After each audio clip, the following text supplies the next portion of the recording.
Of Lebanon's resistance movement, Hezbollah, has praised assassinated Iranian General Qassim Soleimani for his role in defeating Daesh terrorists. Said Hassan Nasrallah said Soleimani had always been present in the fight against Daesh in various battlefields. He said crushing the terrorist group in Iraq contributed to its defeat in Syria.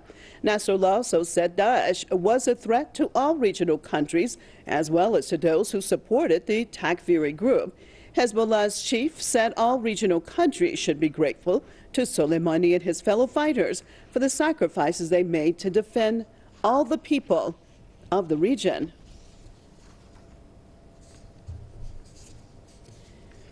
Crossing over to Belfast, joined by Saeb Shaath, author and Middle East affairs expert. Thank you so much for being with us. Hopefully you heard the speech of the leader of the resistance movement, Hezbollah, Said Hassan Nasrallah. Overall, it was a very, very powerful speech. I'd like to hear your take on when he says that the whole region actually owes General Soleimani and his companions, that they should be grateful that he had done what he did. The procession mourning and burying the Lieutenant General Soleimani, it speaks for itself, and it answers anybody else who tried to deny the millions of the Muslims from Gaza to Beirut to Damascus to Iraq, Najaf, Karbala, going to Ahwaz, to Tehran, to Carmen, the millions who were crying him, or the resistant factions in Palestine or in Lebanon, or the peoples of Gaza who received condolences, opening tens of condolences in Gaza heart. This itself speaks for what is Soleimani stood for. We remember the speech which is Trump made while he was getting elected on behalf of himself and Pence at the time, when he said Daesh honors Obama because he is the founder of Daesh, and his co-founder was the crooked Hillary Clinton. That's Trump's words at the time. So he's the president of the United States of America today, and he didn't even negate what he said before. He continued. And when we seen a commander like General Soleimani at the time when Daesh invaded, with the help of the United States of America and Israel, invaded north of Iraq and Syria as well, and then fluxed going south of Iraq, wanted to occupy Baghdad, the city itself, and the Americans denied the Iraqi army from rearming itself, from training even its personnel, from providing the Iraqi army with one aeroplane. Then we seen a man in the capacity of General Soleimani, General Qassim Soleimani, come in and start training Al-Hashd al-Sha'bi, the People Mobilization Union, stepped in and filled the gap in there, and suddenly we have a very strong armed militias who defeated Daesh and saved Iraq. The same thing goes hand in hand was in the fight in Syria.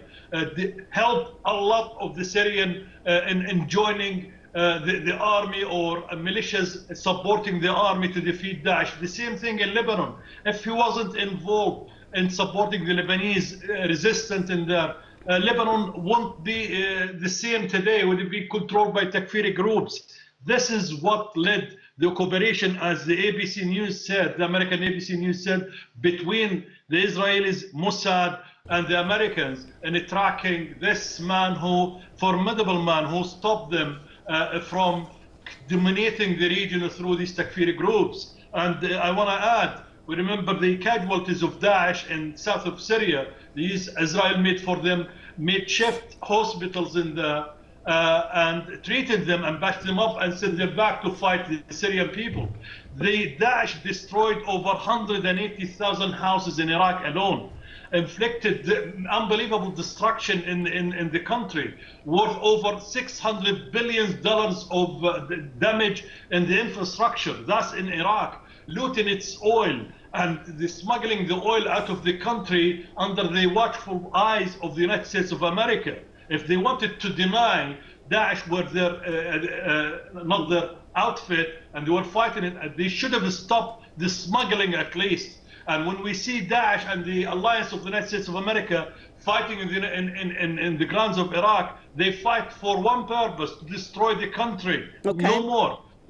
Well, let me talk another part of Said Hassan Nasrallah's speech. He talked about what is called the SLAP, of course, Iranian missiles hitting the U.S. military base. He talked about the significance of that no other country had dared ever attack American military after World War II, and the significance of that, although there are those that are trying to downplay it. And he also said that the SLAP is just the beginning, that this is a new region, a new world, a new reality now, and that the oppressor will be targeted anywhere and everywhere possible.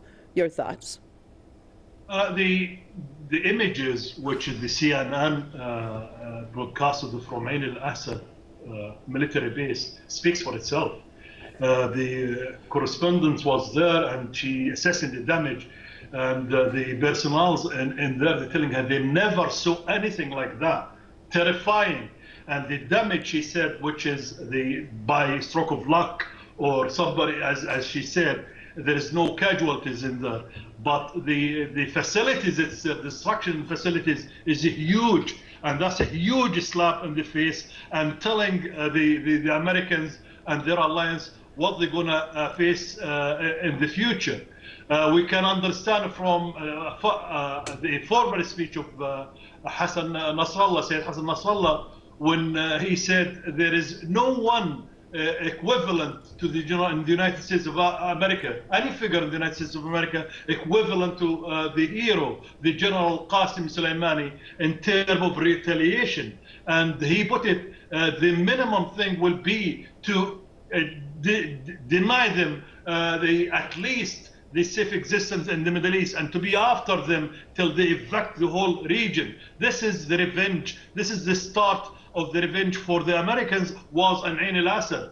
But the revenge will end by cleansing them from the Middle East, because they loot the resources of the people of the Middle East. They control the countries in there, and they put their stooges as well to inflict damage on the neighbors of the Middle East. They try to suffocate the economies of the world, to dominate through the controlling the energy in the Arabic countries and Iran. All right. Thank you so much for being with us, Saeb Shaath, author, Middle East Affairs expert out of Belfast.